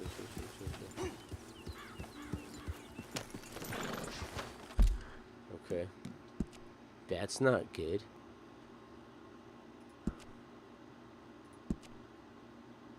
Mouse mode. It's direct input. Let's see.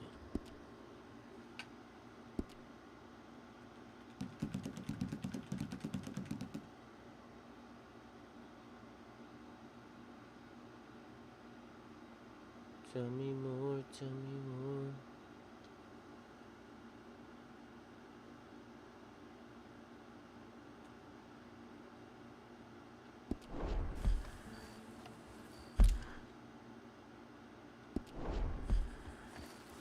Let's go, boy. Let's see. There we go. I don't know. That's perfect. Yeah. Alright.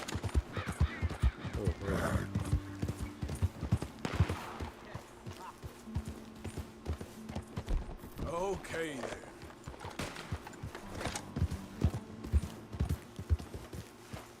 You there.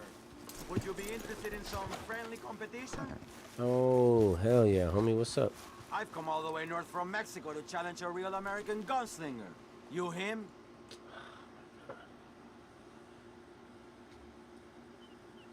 Yes.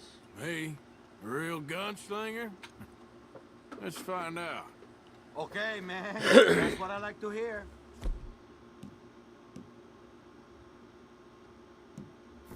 Look, man, rules are simple, okay? Whoever shoots more of these bottles wins. Just draw your gun and aim when you're ready, all right? Shoot!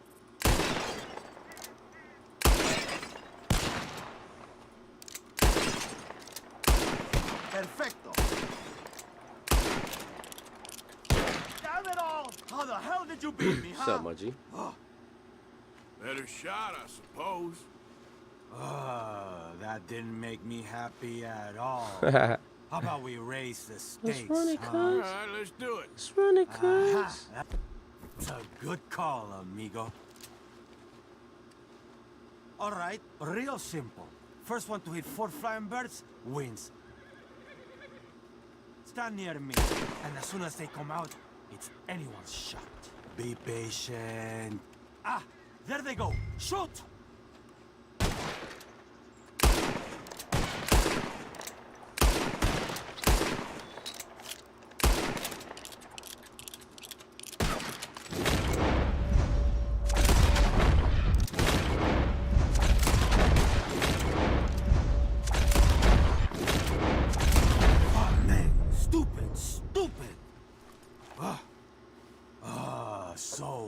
Shoot, huh? Hey up, motherfucker, before I blow your head off. Man of my word. That's what I'm talking about, man. That's what I'm talking about. Appreciate you, homie. Appreciate it. Sure. Better watch out next time. You'll see. Yeah, alright, hombre. Let's get some money then, big dog. Let's run it. Oh. You're okay, boy. My bad, my bad. There, boy.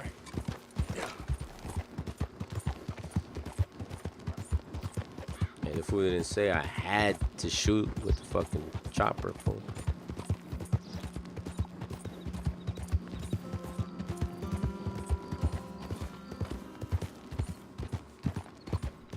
Let's get it on. 2 hours. Oof. Yeah, stream's only gonna go for about 2 hours, guys.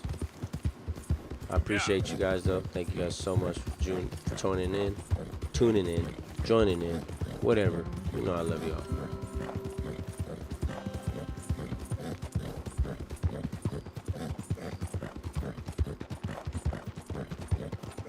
On the road again. I done hit shot 4, 5, 3, 4 times, but on the road again. Bet you it's that over there. Bet you it's that over there. Yep. All right, boy. Bet you.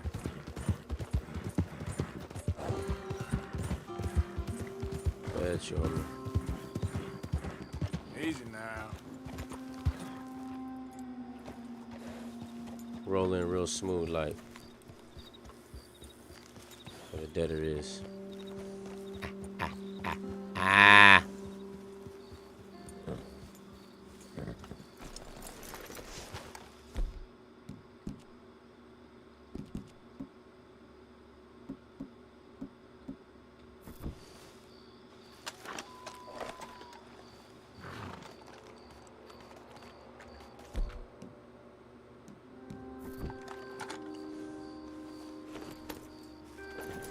The guy's like, what are you doing, bro? Just fucking getting up here. What's up, partner? Oh, no, not me, sir. That's the greenhorn over there. Oh, and there he goes. So long, long shark. Damn it! Hey! Oh, look at this guy. You owe us money. Move. Ah.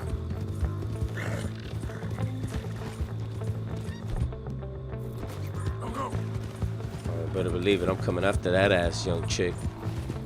Let's go, young boy. Come on, young Matthews. You shouldn't have lent to me then. That guy should have known better. Last chance to save your hide. Stop. Money's mine. I'll keep it. Oh, I'm finna get your ass right here, young boy. Further, I'll get more than a debt off you. Oof. Don't you give up? Not so Got fast. your ass, homeboy. Got you now. God dang it. This Oh. map will take you to the money. Take me to the money? What? I ain't taking your teeth as well. What? Hold on a minute. Goddamn muscle.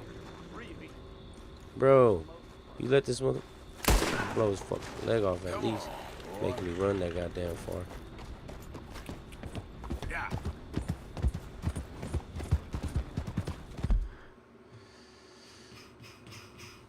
Oh, I gotta view the map. That's right. That's right. So I'm not done yet.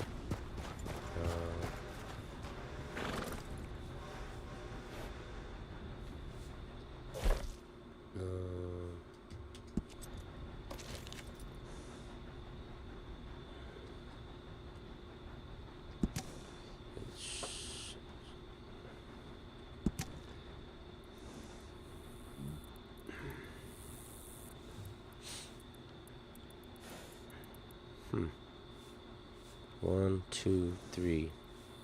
With the tree.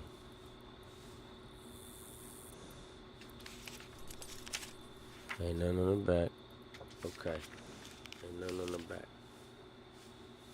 Something should happen to me. My worldly possessions are stored here. 1, 2, 3. On the map.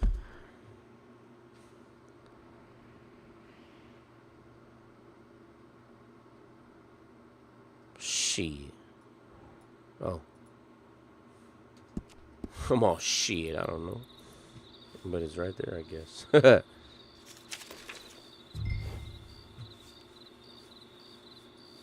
Alright, let's go. Don't mind if I do. Yeah,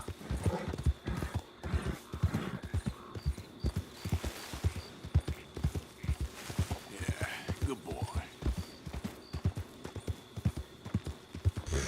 I literally was going up. They're going down.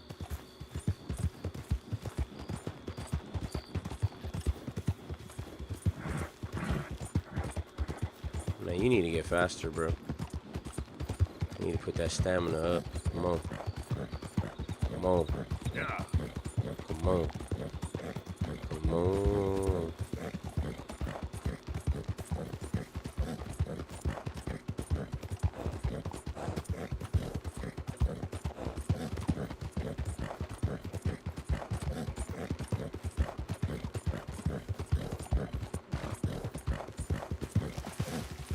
Oh!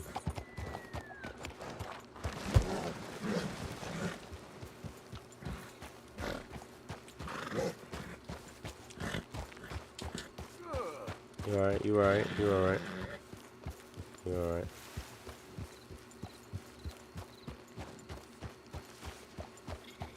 There we go.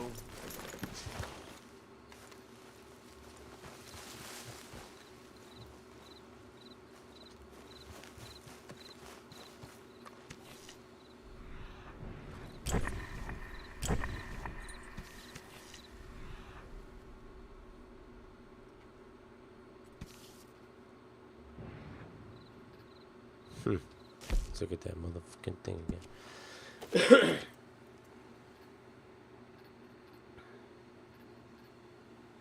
So there's a long, narrow path.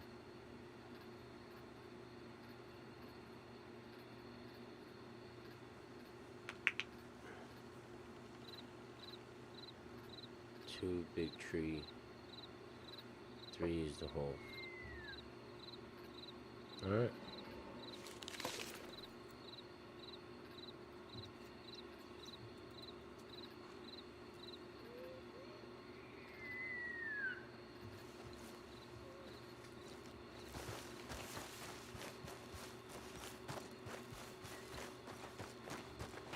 Oh, it's up here.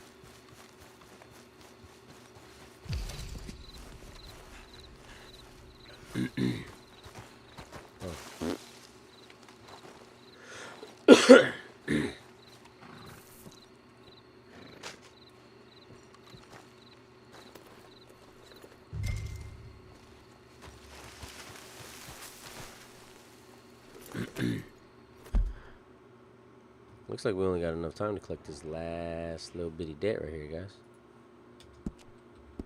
Something about Lily.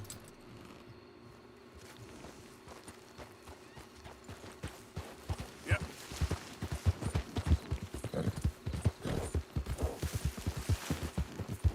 We getting it. Yeah. We getting money. Oof. Alright, I love when the music starts. Music, when the music starts, it's so epic and beautiful. It's like a soundtrack of life. You're all right, boy. Yeah, good boy.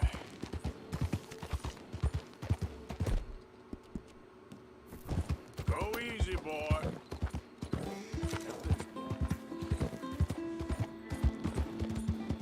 Now let's run it. Come on, buddy. Push that speed now. Push that speed now. Push it, push it, push it, push that speed now.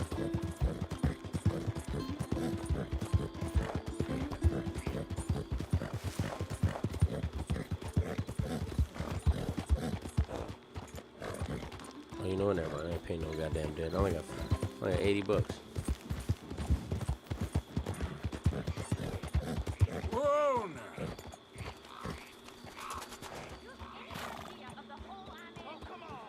Why's it always got to be such a goddamn performance with you?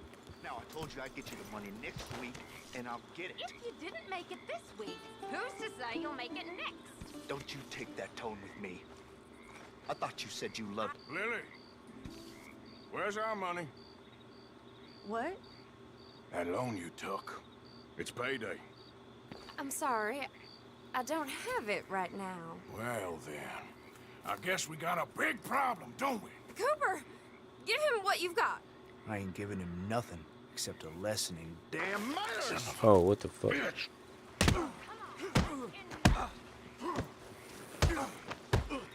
Boy, you wanna fucking play games with me, cuz?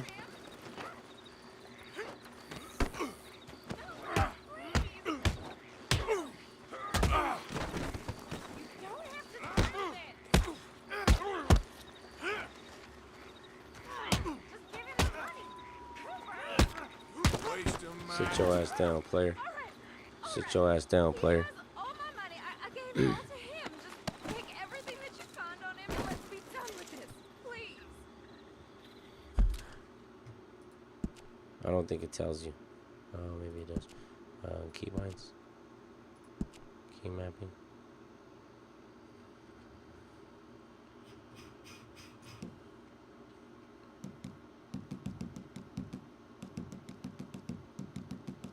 Horse. No. Wagons, boats, and trains. Combat.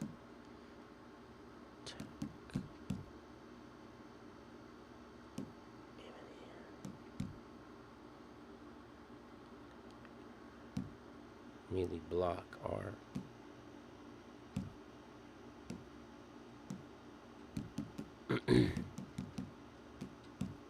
Okay, so then it's R.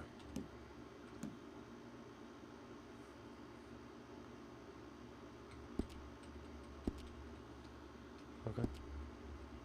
Cool. Hey, we learning.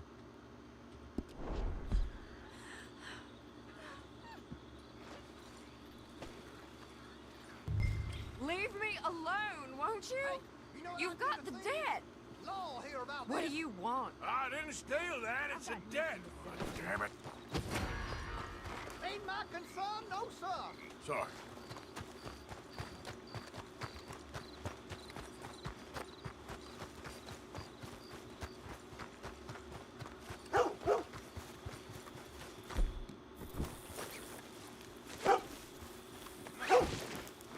Goddamn!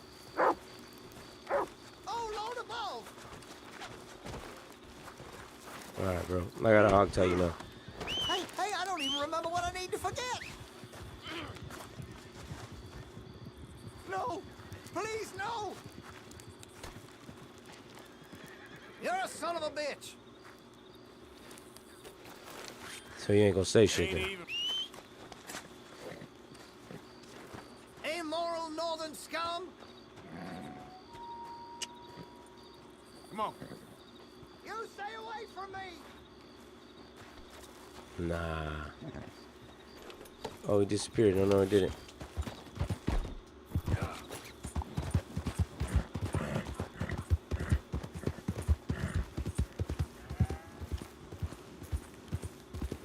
No, this ain't real.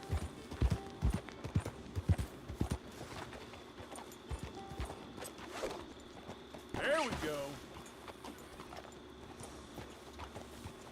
All right, gotta go.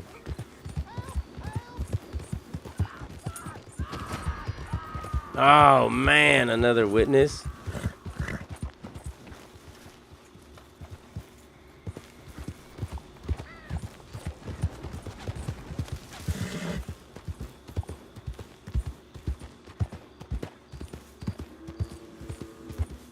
Yep.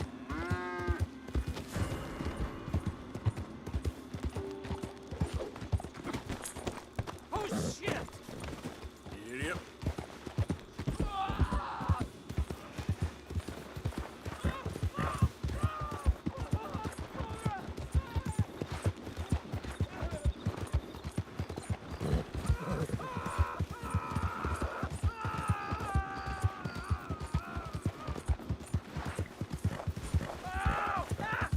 What the fuck?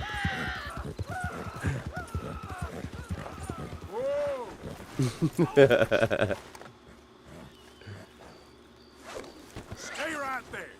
I'm gonna hog tie your ass, boy. All right. Somebody help me! What are you looking at, player? What if...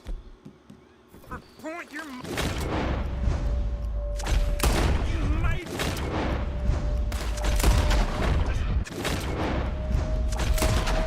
Loose! Shit. You ain't seen nothing, right? Damn it, shit!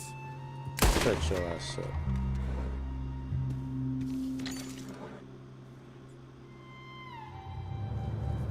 Yep, I'm a lawman. It's what I am. Shouldn't have fucking said nothing. Another witness, bro? What do you think this is about?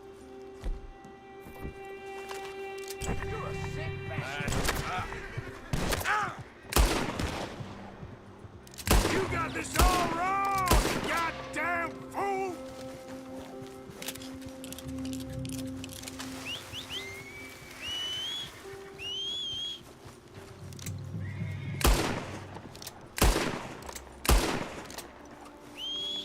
Oh, my bad. Yeah.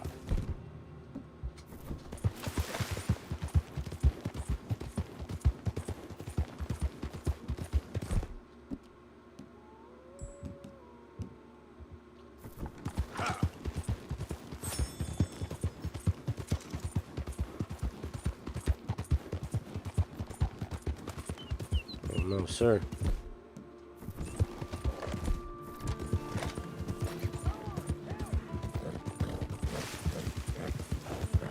Oh no, I'm on your ass, Mr. Postman.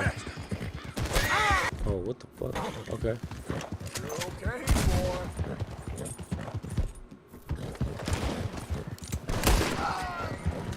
Easy.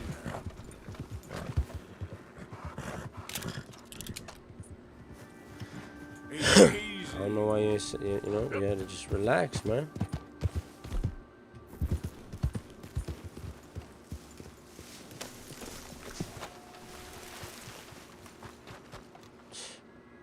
Pole buster. Nobody around. 46 cents.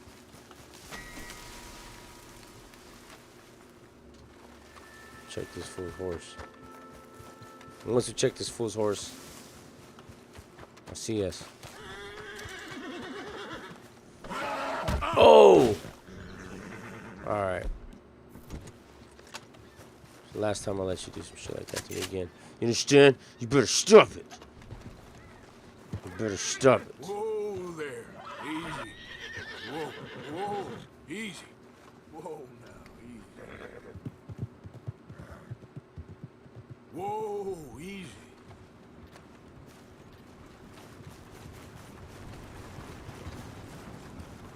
Just want to check your pockets. Take it easy. It's okay.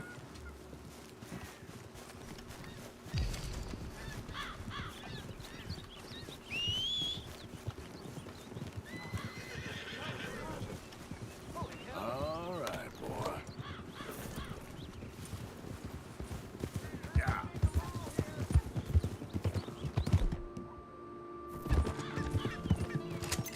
Okay then, partner. You hearing me? Stop, Germain! Bro. Just let me be, bro. Why y'all keep messing with me? I'm about to just bow this motherfucker from the Southern Nights. Oof. Stop! Are you there?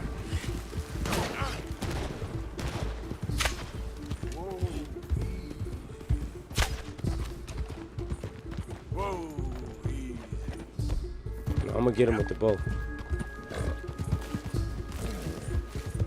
I'm gonna get some with the bow. Hey, easy, boy, easy. You think I'm joking? I ain't playing Oh now. yeah, this ain't bad. I mean, this is bad. Damn it.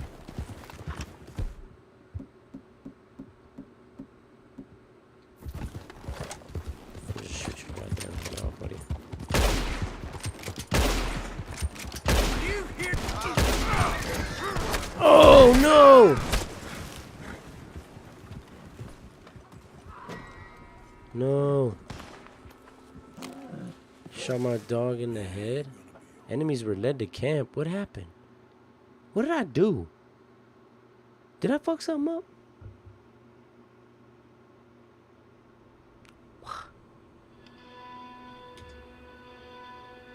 I wonder what that means. Huh.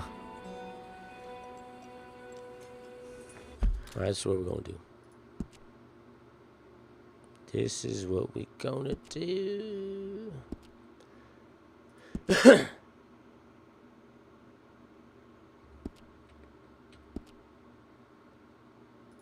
Progress. Story. No. Oh yeah, story. Load game. Yeah.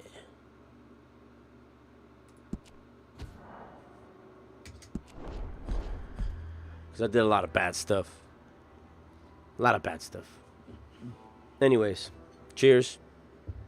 Appreciate y'all for watching. Thank you so much. Go like, comment, subscribe, and support the channel. Click below. You guys can check out our merch. Go download that. Yeah, you can download merch. I'm fucking tired. But anyways, appreciate you guys for watching. Thank you for tuning in. We love and appreciate everybody watching. Free and free. Never free. All right, y'all. I'm Audi 5000. Boo.